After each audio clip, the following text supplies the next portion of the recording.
Okay, ladies and gentlemen, we are going to call the meeting to order and now move to the last item on our agenda, which is the workshop agenda. So we will go ahead and open the City Commission workshop. So do we need the roll call again, ma'am, please, for the workshop? Commissioner Bradford? Here. Commissioner King? Here. Commissioner McCool? Here. Commissioner Ramos? Present. Commissioner Sosa? Here. Vice Mayor Vila Vasquez? Present. And Mayor Hersberg? Here. We'll go ahead and pledge the flag again since we're reopening a new meeting. Commissioner King? I pledge allegiance to the flag of the United States of America and to the republic for which it stands, one nation under God, indivisible, with liberty and justice for all. Okay, we have one item of business on the workshop, and this is a contract proposal for public scoping regarding land planning and development matters as part of the City of Deltona's temporary moratorium regarding detached single-family density increases, ordinance number 12-2022. Mr. Paradise. Thank you, Madam Mayor, members of the Commission. As directed by the City Commission on September 19, 2022, City staff has scheduled a workshop for tonight to discuss growth management matters in light of the moratorium and the proposed contract with consultant Access Infrastructure to perform extensive scoping that's intended to run parallel with the moratorium. Tonight, we do have Jason Green from Access Infrastructure to discuss the proposed contract and the scoping process, public outreach, etc. As a housekeeping statement, Access Infrastructure is not currently under contract, nor is Mr. Green being paid to attend this workshop. Before we talk more about the proposed contract, I want to discuss moving forward in the short term. More specifically, a takeaway from the September 19th meeting was there really was a need for a scoping meeting or a charrette on growth and development and related policies to happen sooner than later. The intent would be for city staff, as an icebreaker, so to speak, to sponsor a meeting / charrette. I kind of use the terms workshop, meeting, charrette, to obtain community input regarding growth and development. We have looked at several dates in October, next month. They would be on a Saturday. One of the dates that we tentatively talked about was October 22nd. We do have an unwelcome visitor that is evidently coming to see us later on this week, and we do not know what that portends, so we'll just go ahead and, take it one step at a time. The October 22nd meeting we talked about tentatively is a Saturday, and the goal of the meeting would be to meet for approximately 4.5 hours, in the morning from like 8:30 to 1 to discuss growth management, planning issues, land development matters. We would obviously invite the commission. The public would be encouraged and welcome. We'd also invite the Affordable Housing Advisory Committee and the Planning and Zoning Board as well. The format is envisioned to consist of small, more intimate group discussions. Each group would be moderated by a member of the city's planning staff. Oh, yes. We're not going to forget about Marcia here either. Also, for those that would prefer to, have a discussion in Spanish, we will have a Spanish-speaking table. Many of the staff members on the city's planning staff are bilingual. Topics of discussion include growth management law and history, open space protection, impacts of public infrastructure such as traffic. We always hear every development, there's concerns about traffic, and a discussion about density and land use compatibility. There's anticipation that this will be a kickoff meeting. and it would lead to a healthy, productive public discussion about growth, development, traffic, etc., which will form as a basis for updating city policies and codes. And yes, and probably the best, we will feed people. And we will keep them well hydrated with coffee and other G-rated drinks. With that being said, moving forward, with regard to access infrastructure, staff is suggesting that the City Commission authorize staff to move forward with the access infrastructure contract. It's important that, I think somebody mentioned here on the 19th, that we give an objective look at this. Also mentioned on the 19th, I can't emphasize enough, city staff, the planning staff is processing an enormous body of work. We've got a small but very talented staff to do that. A lot of these public scoping processes do protract, they are resource intensive. With that being said, I'll be happy to field any questions you all may have with regard to this. Yeah, absolutely. I want to do something productive this evening for me. I've done a number of these charrettes in my career, and I think they're just very dynamic. I call it like out-of-the-box grassroots. So how it would work, we don't know how many tables. We might have 10 tables, they're round tables, 12 tables, I don't know. And so one of us with some experience in the area will man every table. And so at the table, everybody wants to sit at that table, and somebody gets appointed the head of the table. And then we have one of those flip sheets, and we'll go through the same core issues with every table. And then the table begins talking about what they think about those things. And in the end, each table will go to the front for the whole room and talk about what they talked about at their table and what their issues. And then those different tables' issues will come together to create a real grassroots look at the community and what we need to do. That then becomes the focus of the consultant, because we're going to have a lot of changes in code, comp plan, and everything else that's going to come out of this. So we're focusing the consultant on some of the more hard work that has to be done, and we're trying to stimulate the community's discussion and encourage people to come and say what they want to say. And that's why I think the Spanish table is a huge addition. I've been in the special magistrate when I first started going to their meetings. We didn't have oftentimes a Spanish speaker. And so, a resident would come in and we had trouble communicating. Now we have, so folks feel comfortable, they can come and speak and talk about what their issues are. Same thing with this. We have a lot of people that speak Spanish in the community. We need to encourage them to come forward and share and feel that there's no language barrier there, and so that we can take what they have to say too. I have been in a community where we did it, and 10 years later, and then we had everybody sign a map, which is something we haven't talked about. Everybody who participates signs a map, put the map up on the wall. 10, 12, and 15 years later, I had people that participated in that.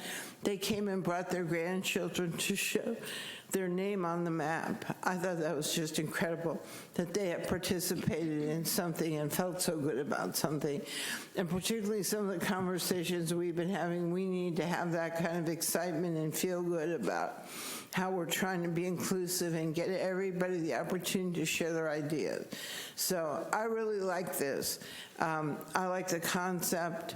I finally talked Ron into doing it, and I think it's going to be something that we will all enjoy sharing. So I just wanted to say that. Thank you. Commissioner Bradford and then Vice Mayor.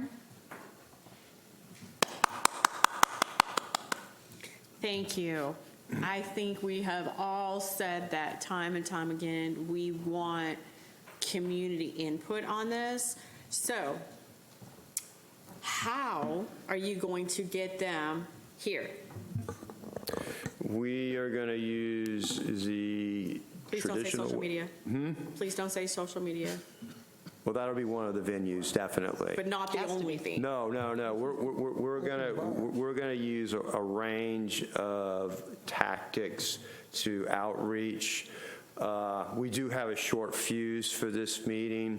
Everything from DTV to social media, the signs, the portable signs is something that we talked about as well. And like I said, we're going to also try and outreach to some of these homeowners associations, assuming that we can, make contact with them. If y'all have any ideas, I'm all ears. Press release, can we get a press release Yes, out oh yeah, there? we're going Let's to do try that. get, I think it's awesome. The one thing we do is we can come up with some creative ideas and some great programs like this to bring the community in, but we got to get it out to them. And the number one thing I hear is, I didn't see this on Facebook. I didn't know this event was taking place. I would have been there. And we rely so much on social media, internet. A lot of people don't have that. So, I like the idea of the signs. We do still have people reading the newspapers. I guess we kind of lost Katie and Al tonight, but it would be great to have a press release and maybe get it out there. Yeah, one of the ideas that was bantered about here at City Hall was to actually pay for a couple ads in one of the local newspapers as well, advertising this. And, that was thought of a way to, broaden the appeal. Yeah. I think we should. I really do. I think we need the residents' input. Mayor, I think we did this, 6 years ago? And I don't know how we did it, but we had this room was packed. We had the tables, just like you said, set up. It was awesome. Everybody absolutely loved it. And not many people realize how much development is going on in Deltona right now. And I think this is a great opportunity, for us to get this kick-started. I think also that to piggyback on what you're saying, Commissioner Bradford, and, reach out to the newspapers, the hometown news. They may do an article on it instead of having to pay for an ad. A lot of times an article, especially if it's posted online, is more effective than people, looking at a paper and not seeing it. It's worth a shot to at least see if we can generate some media interest and from every way, shape, and form. I think that's going to be the biggest reach if you do it, try to get Channel 13 and the other channels as well. You good, Commissioner? Oh, yeah. Vice Mayor? I just want to say thank you. Thank you, Mayor. So going back to Commissioner Bradford, we had these many times before, right here in this room. I remember participating in them, even when we had changes on the roads, or I think the transportation used to have them. Before they put the light on exit 111, the traffic light, we had them.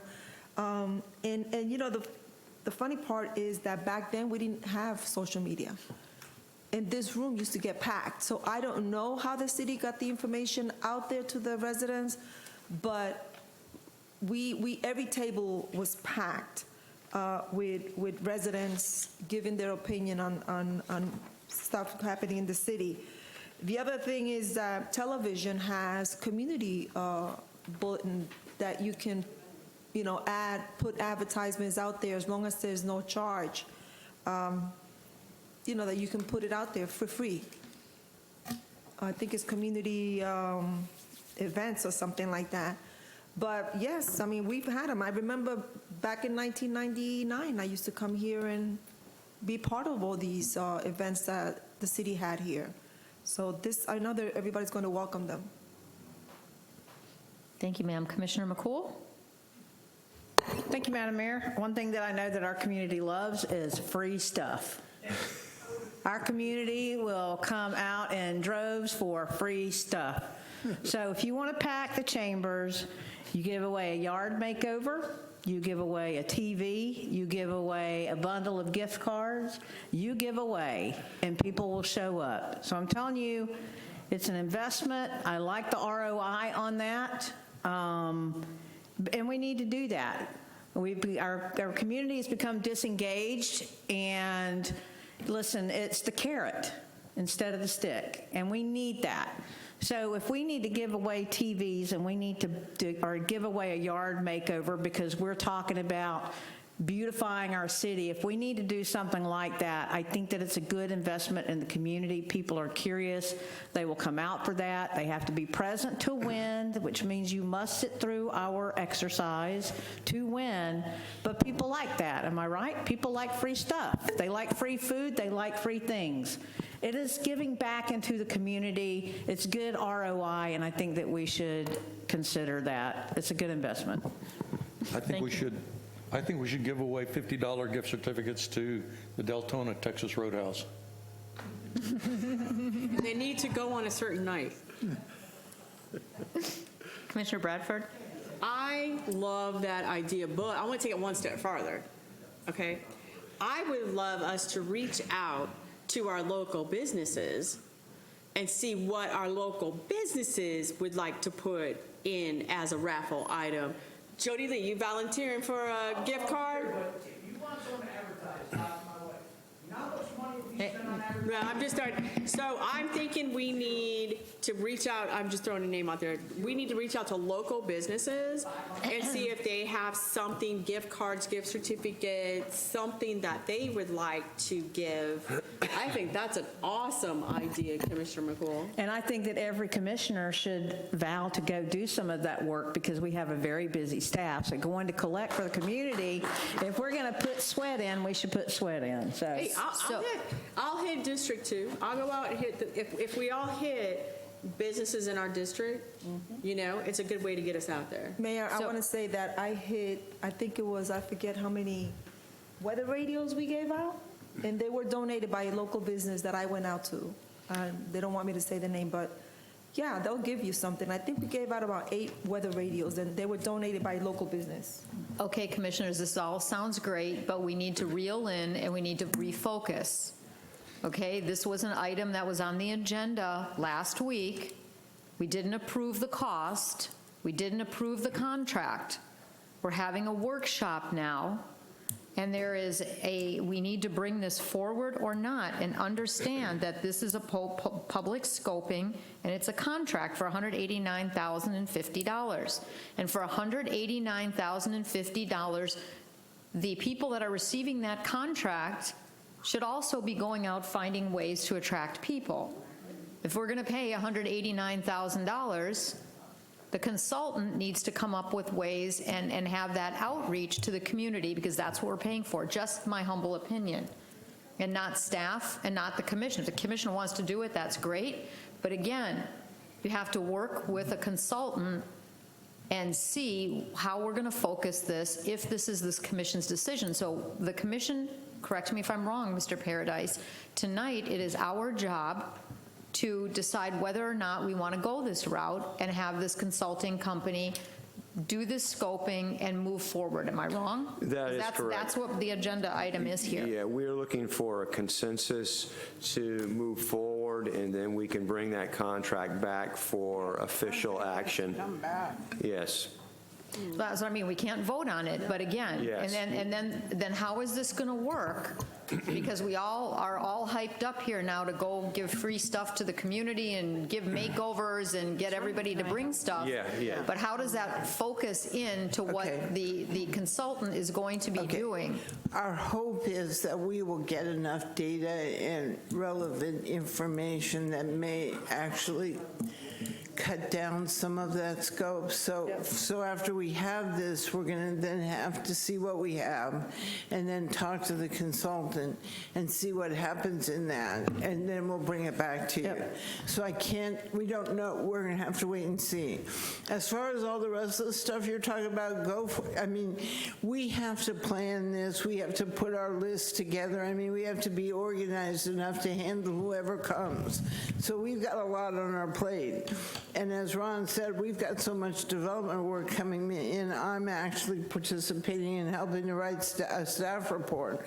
I don't know whether I'm a lawyer or a manager when I'm doing that, but anyway, I'm going to be helping. So all I'm saying is, so we have a lot on our plate, but when I listened to what you all said, I felt like this is what you needed. This kind of, let's just use our own folks, let's see what we can do, and let's get everybody involved and hopefully generate some energy in looking at what we can do, and that will then carry over. So that's kind of where we are. I don't think we're ready to say what that contract's going to end up being. I think the consultant was going to come. He's here. Oh, is he here? Yes, I'd like Mr. him- Green was here. Okay, so the consultant's in the audience, and he also, I think, will come and attend our performance and a performance art. And so I felt like that's what I heard you all talking in different voices. But so that's all we need is if you like our idea of how we're going to do this, then let's just go forward, and then we'll deal with the other pieces of it depending on what happens. Okay. That's part of being an out-of-the-box thinker, so. Commissioner that's- McCool was going to talk, and then Commissioner Bradford, and then we'll kind of decide how we want to go forward. So you're saying that the contract amount that's right here is variable? It may well be, that was our whole point in going down this path. And Madam Mayor, that's what I was calling out, right, is the doing as much as we can possibly do, and the more technical stuff, absolutely. So my consensus is yes, to move forward with that as quickly as possible, and then bring back to us a contract based on what we have done after the free stuff that we have done, in quotation marks. Okay, Commissioner Bradford. Ditto. So my question was just that. I don't know how to put it nicely. So without us doing what we're doing, they're just going blind on a new city, not knowing, no disrespect to you, but, how do they know what we need, right? I think this is the route. They do stuff. You've had consultants where they have their little groups or focus groups or whatever. I'm just trying to do it a different way. $189,000 is a lot of money. Okay, and So don't what focus on the amount. Let's just go, this is what we're going to do. This That's is what all I'm I'm just asking for right now. That's what Ron and I want, nothing more. Okay. And then we'll bring back to you whatever comes out of that, and then you can evaluate and talk about the rest of it. Right, so the plan is, I just want to reiterate, we're going to do this scoping, as you call it, on, let's say, the 22nd, pending our visitor doesn't do too much damage. And then after that, we will hold another workshop to determine More what we than want. likely, we will try and sift through what we have and talk amongst ourselves and talk to the consultant and look at how that contract may need to morph. Because I look at it like, yeah, it's a lot of money, but if we could buy more code work, that is of huge value, because, I spend so much of my time writing code, because our code, needs a lot of redo. So all I'm saying is, I don't know, but but I don't want anybody to stop worrying about what's going to happen then, because we're not there yet. Okay. Yeah, and I guess that was my question, Mary, do we do this 189 now, or do we wait until after the scoping so it can be more defined? That was going to be my Yeah, first question. no, you're not doing that right So, now. thank you. Yeah, That's- so. that makes me feel yeah. better. Okay. All right, Commissioner King? I'd like to hear from the representative from Axis. I'd like to hear what he is here to tell us how they're going to do this. Okay. Let's hear what he has to say. I'm going to introduce Mr. Jason Green from Axis Infrastructure. Thank you, Mr. Green. Thank you. Good evening, sir. How are you? Well, so the scope was drafted based on, feedback from the staff and our understanding of you wanting to reach out and engage the public. Too often, I've also heard time. I think from the last meeting, time was a concern of how fast can this be done. And I would just partially warn you on that many communities try to do it too fast and then they don't get that engagement. So it's really exciting to hear you talk about wanting to engage your public, wanting to reach out into the community. I would also encourage you to go into the community, not just host a meeting here, but go into the neighborhoods, go into the community, and show them that you're trying to get from them what they want this community to be ultimately. So that's really the scope was just drafted to help engage that, help come up with different ways at charrettes and other ways to engage the public. We have a team that we work together with different ways, whether it's stickers on a board or whether it's social media or other ways. There's lots of different ways you can engage the public. And I would actually say the old school methods do work. One of the communities I worked for, they refused to do direct mailers. We did direct mailers and got over 150 people out where their social media and their very advanced technology, people had no idea what was going on in the city because they overused it. They weren't getting to the public that didn't go on Facebook. So lots of different ways help. You got to bombard people to get them out, unfortunately. So we're just here to help advise that. The scope can be anything you want. There can be a trade-off if you wanted less meetings and can do other tasks. That is available. The scope is flexible to do that. Frankly, you could also approve the scope and then we could modify it later if it gets altered. So we're just here to help you. We've done this in many communities, and I've worked on the public side for many years and also on the consulting side. So I've been a manager in zoning and planning. I understand some of the issues that you face. Does that help at all? So. Good, Commissioner King? Commissioner Bradford? A simple question. How many people do you generally poll when you do this? And I asked that question because we had a firm in here before that we hired to do something, and I think we were all kind of shocked by the amount of people that were polled during the poll. So what percentage of Deltona will you try to reach out to on your side and do your own? Well, it's not really polling. I mean, our goal is usually to have, obviously working with you to see what types of meetings the structure that they would be, and each of them needs to be a little bit different to kind of draw the attention of the public. But it's really having charrettes in-place meetings. You can do virtual online meetings. You can do preference polls, which are really, what do you want to see? Where do you want to see it? What do you not want to see? What kind of things do you not want? Density and intensity, what happens in my backyard is always a big conversation. People want things over there, but not where I live, right? So those types of figuring out where the appropriate place for things are. So as far as a number, I mean, you want to reach as many people as possible, but we don't have a target percentage of the community. We want to get dozens, hundreds out if we can to participate. What I have found is charrettes get a lot of interested people, active, creative people out, but what it doesn't do often, it doesn't get the no's out. And you want to engage the people that are no, because it makes them part of the process. Because what happens is they always show up at the end, and it makes the end in the adoption process of whatever the outcome is very complicated. So we always try really hard to get all sides out and learn from each other. But really, Ron and I were talking about also there's an education component to this. You want to educate the public on what good planning is, what good design is, how things can be better in your community and work together, traffic, all those things, open space. So no, we're not a marketing go out and try to target 25% of the population. We want to get people active in the process. No, I asked that because I think it was the Parks poll. It was. We were all, I was disappointed in it, to be truth. You know, we hired the consultant and he came back, and Right. the number of residents that were actually included, I was very disappointed. You know, and if you Yes. spend $189,000, I'm still not hearing 100% what you're doing. Well, part of the scope, if you read the scope, it talks about multiple meetings as far as the engagement process. But there's also technical work as far as drafting reports for you of what that is, what that could look like, and guidance, almost kind of like a master plan, so to speak, of guidance on where our opinion of, based on that input, where you should go with future comprehensive plan or land development code rewrites. So it's a bigger picture, but it's also a guide to then write those policies and those regulations and the support for that. It's all the work behind that.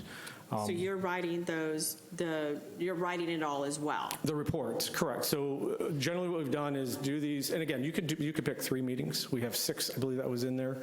And that many in a short period of time is a lot to do. Again, that goes back to timing, right? Part of the time I think I heard as a concern is because let's be realistic about how quick government gets advertising out, gets all that stuff out. So we can help with that, and that's part of this, the support for that. Ideas of where to have the meetings, how do we advertise and promote this, how do we get the public out, There was a farmer's market type idea or an event that works really well in some communities.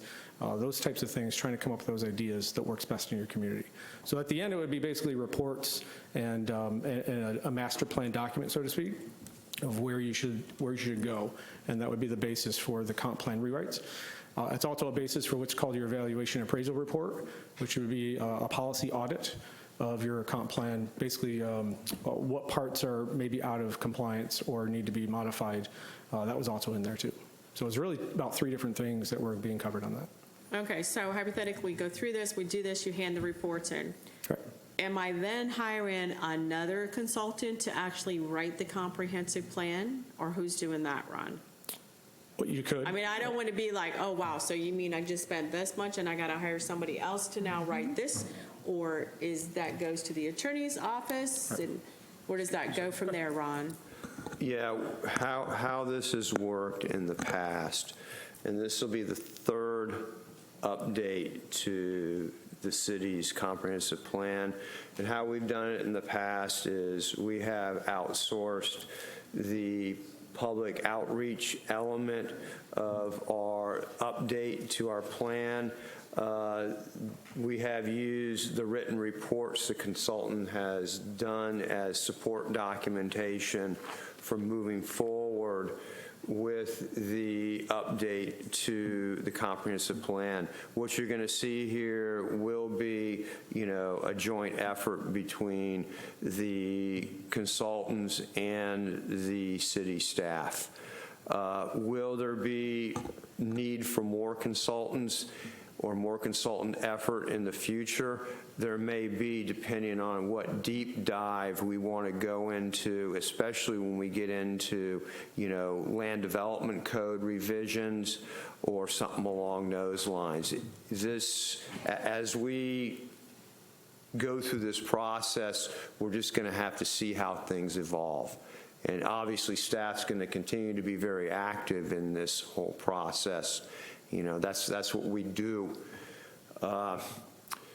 Like I said, I can't say that this is going to be the end of it. I think that the commission approved $700,000 in professional services for planning and development services to do this, and this is kind of, obviously less than $200,000.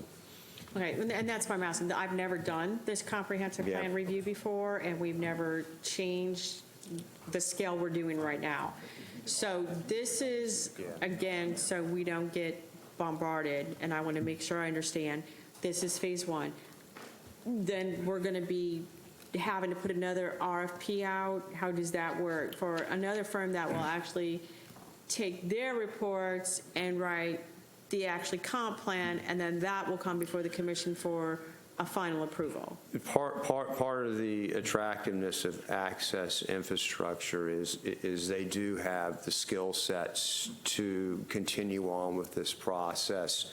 And I think it would be to everybody's benefit, assuming that this first phase goes well, to maintain that continuity. The other quote you had mentioned was twice as much as Access.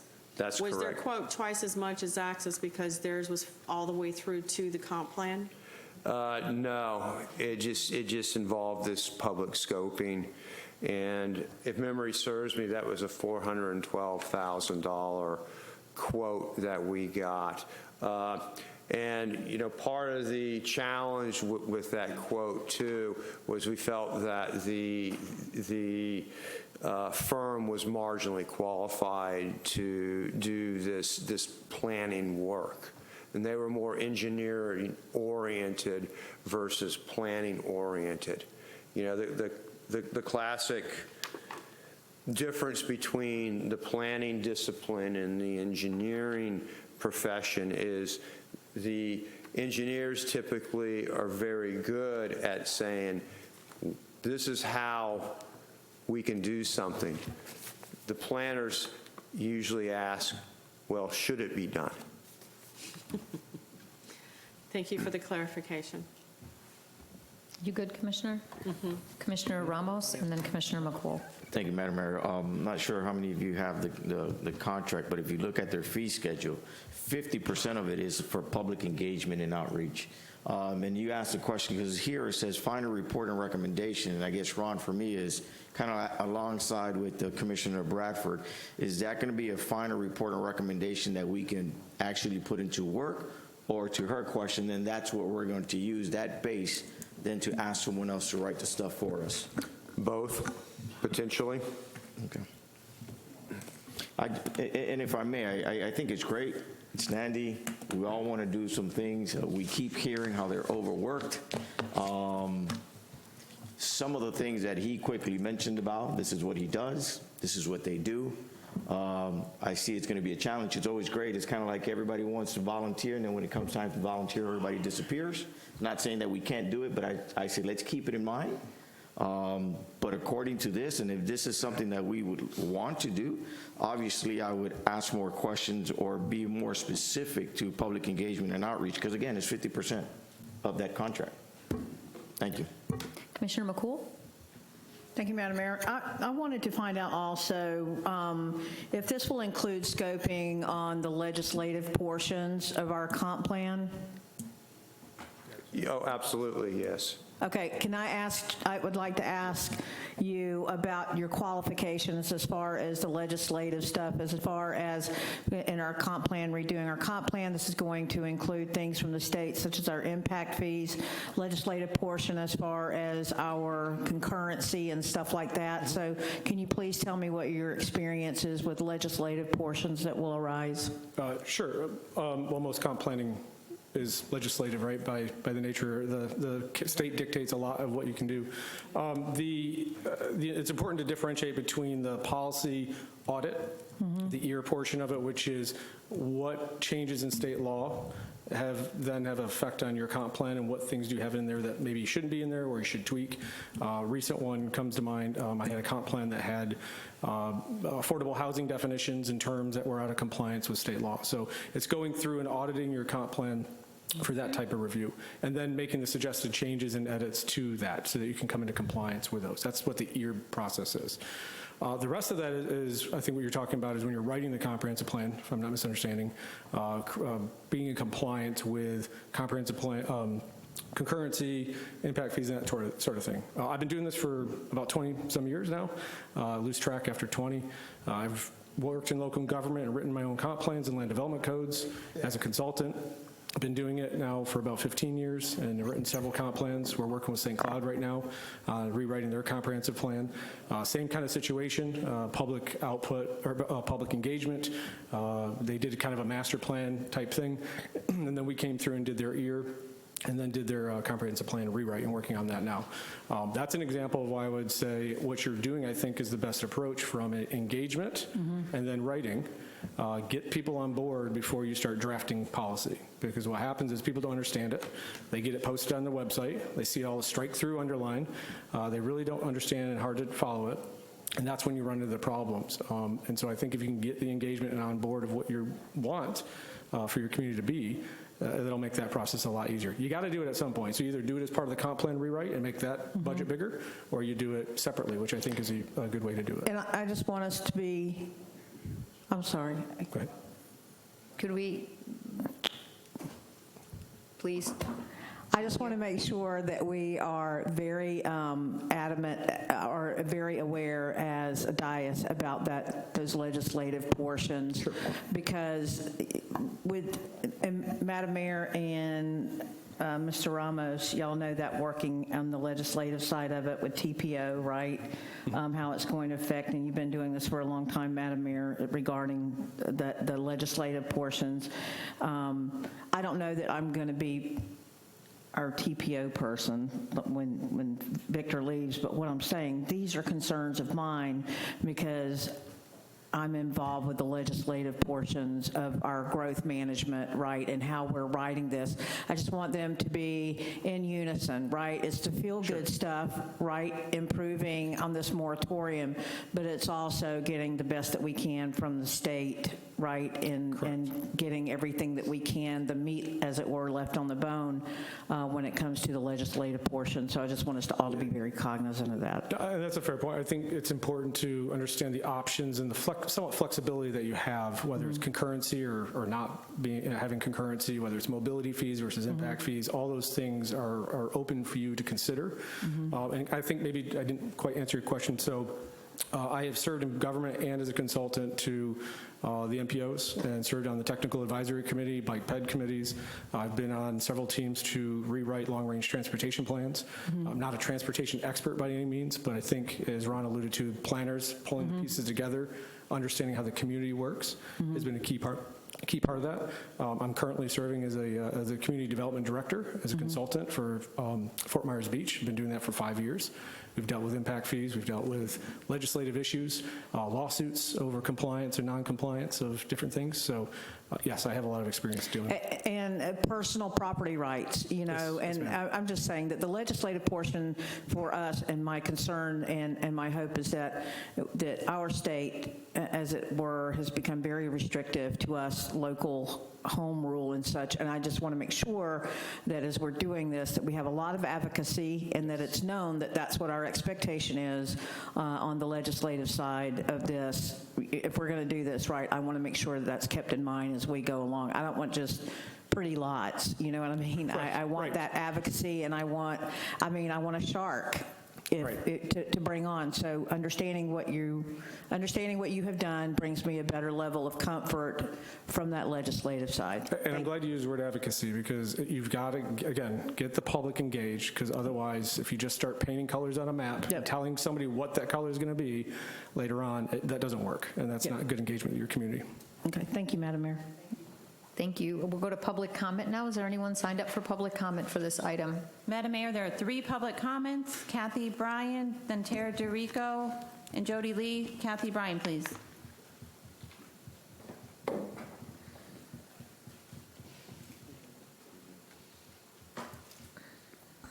Good evening again, Kathy Bryan, Deltona. I want to be very excited about this, again, because we have such a fantastic opportunity. What I am hoping and praying is that it does not turn out like the debacle the charter review did, because they worked very hard. I didn't agree with everything they did, but it was just, it turned out to be all for naught, and I don't want this to be that. So that's number one. Number two is, wrong side of my paper. To what, I'm curious, and of course, obviously you won't answer this now, but what aspect the HOAs will be involved? And another idea too, talking about getting community engagement.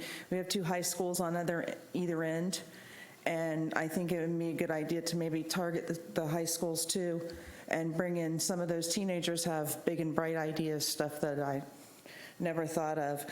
This is an opportunity to be trendsetters and good stewardship.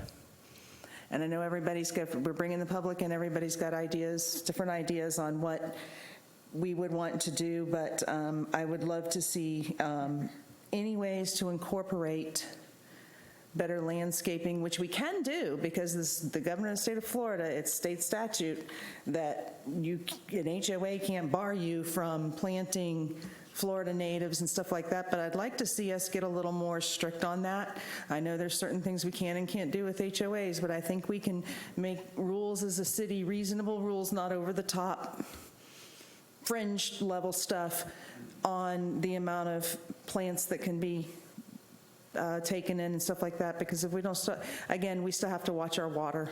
We need to watch soil erosion. And we've got, you know, we can do this if we get involvement. I hope the community gets involved. Thank you, ma'am. Tara DeRico, please.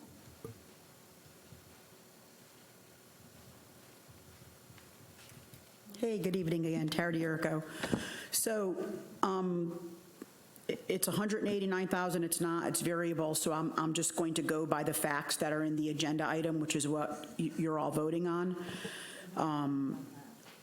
I don't disagree with the need for this, but let's talk timing. So in the agenda, it states access infrastructure anticipates the full scope of what is needed will take 12 months.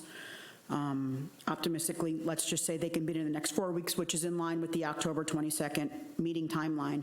If the moratorium is set to expire on December 31st with an option to extend to March 31st, even with the extension, we're still 7 months shy of the 12 months.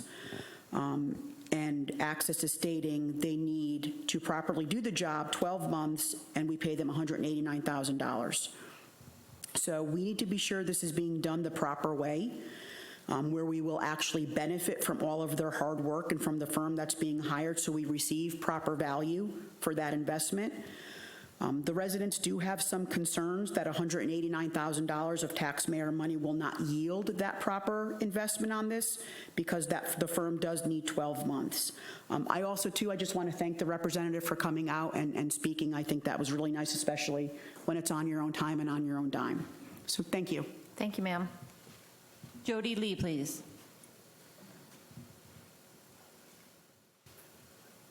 I'm back. Jody Lee's, Deltona Boulevard. $189,000. Sorry to say it. Some of that money is kind of crazy. We're talking about half of that money for outreach. Do you know last year we did a little haunted house thing in the parking lot at Save a Lot? You know how much it cost me to advertise to have almost 5,000 people come through that parking lot? I think I spent $75. $60,000, $70,000, $80,000 for advertising to get people to come out? Don't every meeting we're all talking about money, we can't keep spending this money, we keep, but yet we're going to spend that much money for advertising? Everybody here has ran a political race. Mayor, how much does it cost you, what, $2,000, $3,000 to send out flyers for half the city of Deltona? Well, come on, we all do mailers. You're talking, you know what I can do with $90,000? I can have this whole entire building filled for probably $1,000. I mean, don't forget, it's all our money. Don't we, all the payrolls that we have in this city, all the people, all the smart people that are employed by the city, we don't have, nobody can do half this stuff? And we voted this on a moratorium in the Planning and Zoning Board, which I'm the vice chair of, a few months back. And it's just making it to this point now. But 12 months, because everything, like Tara just said, the whole moratorium is going to be expired by then. So where does it get us? And then that's a lot of money in advertising for feel-good moments to get people together. I could do it a hell of a lot cheaper than that. And it's a waste of our money. Thank you. Thank you, sir. Madam Mayor, this ends public comment.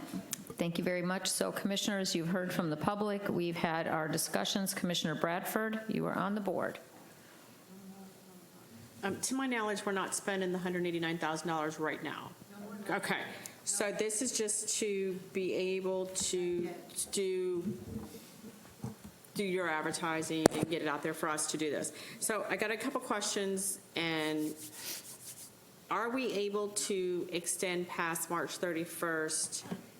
No, ma'am. No, we are not. Okay. I think it's important to keep in mind that this public scoping process should and would happen independent of the moratorium. This is something the city has been talking about. This is a planning mandate the city has to do to update its comprehensive plan. So this is something that, you know, is going to happen. I think it'll be, you know, healthy for the city to do this independent of the moratorium. The moratorium, yes. I keep pushing them aside. I don't mean to.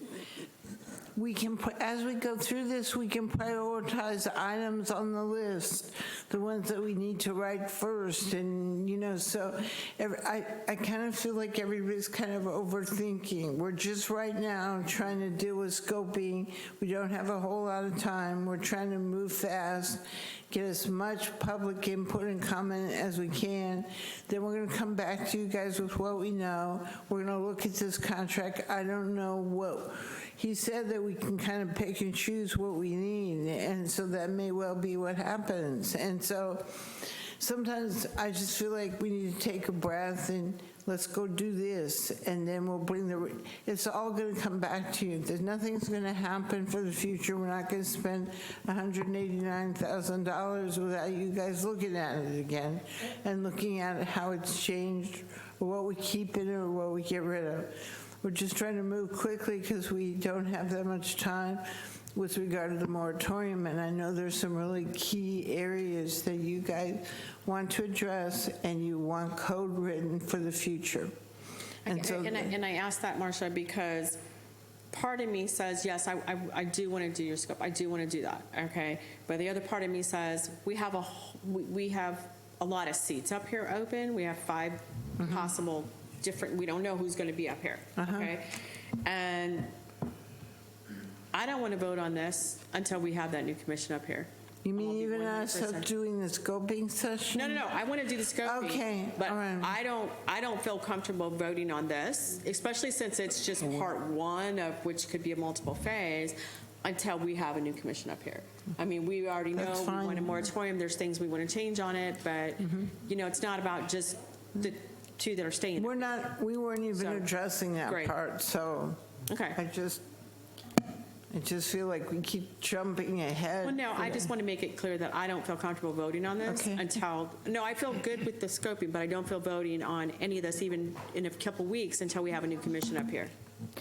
Okay. Commissioner McCool and then Commissioner King. Thank you, Madam Mayor. I think that what's getting lost right here, too, is that the end of the moratorium is not the end of the work. It doesn't mean it's the end of the work. It only means that at the end of the moratorium, any work that you put in motion can still be carried out. The moratorium is only stopping the development of certain class of housing right now so that we can say, whoa, take a minute. Of course, that's the #1 priority. We know that that's the main thing that ends when the moratorium ends. So getting the work done is not impossible because it's continuation. It's not a one and done. We're building a living, breathing document and plan, as it were. So that's fine. I want to move ahead with the scoping. Spending the money, absolutely, we can wait on that. But we must implement and move ahead. I understand what they're saying about wanting to move forward with that. We're not trying to bypass anything, but keeping in mind where the priority is. Only the moratorium will be done. The work will not be done. It will be continuing. There's nothing to say that we can't continue the work that we start at the end of the moratorium. So stop getting the 2 confused. Am I correct, Ron? Very well said. Thank you. Very well said. Commissioner King? We're not voting on anything tonight. That is correct. This is a workshop. Okay. The moratorium is in place. We can extend it for 6 months. That's great.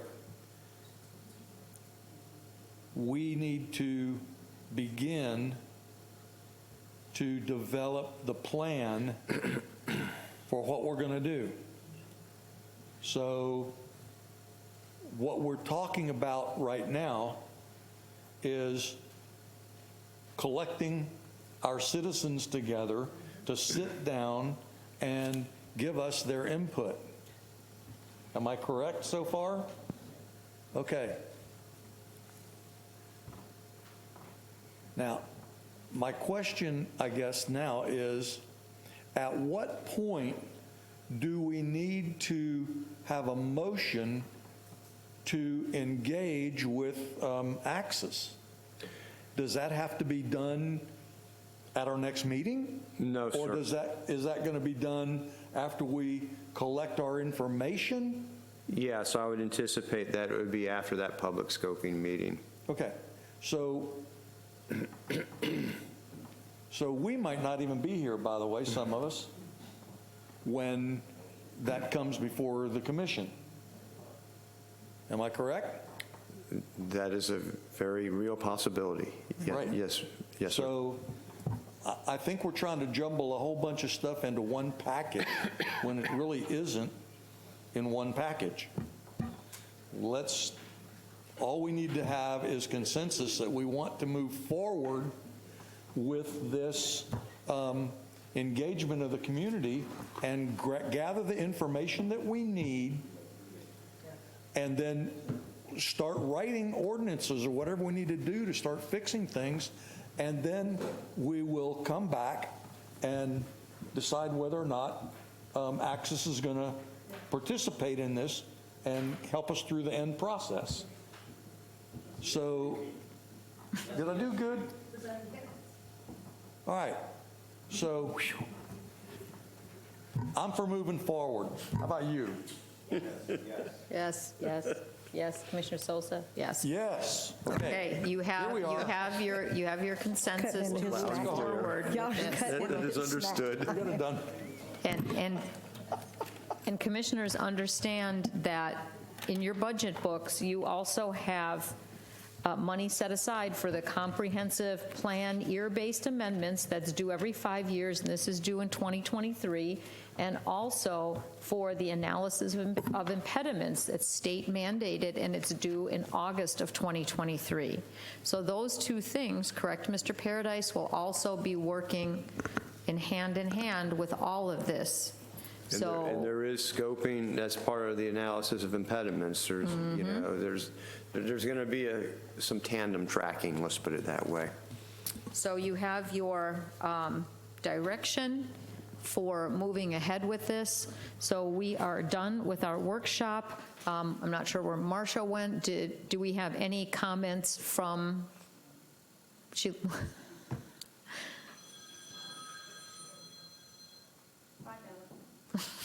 That's the bell. Class is over. Okay, I don't know if Marcia has anything else that she would like to say for this. I don't think on this item, Mr. Paradise, you have your direction, you have everything you need from the commission to move forward. Yes, Madam Mayor. And then you will go ahead and bring this forward for a vote at some point, correct, sir? Yes, Madam Mayor. Okay, good. And I think aside from discussing the state of emergency and keeping the commission and the public up to date, I don't think that there is going to be anything else, Mr. Fowler, nothing else that we need to have discussed. So we've done everything we need to do, so we are adjourned. Thank you.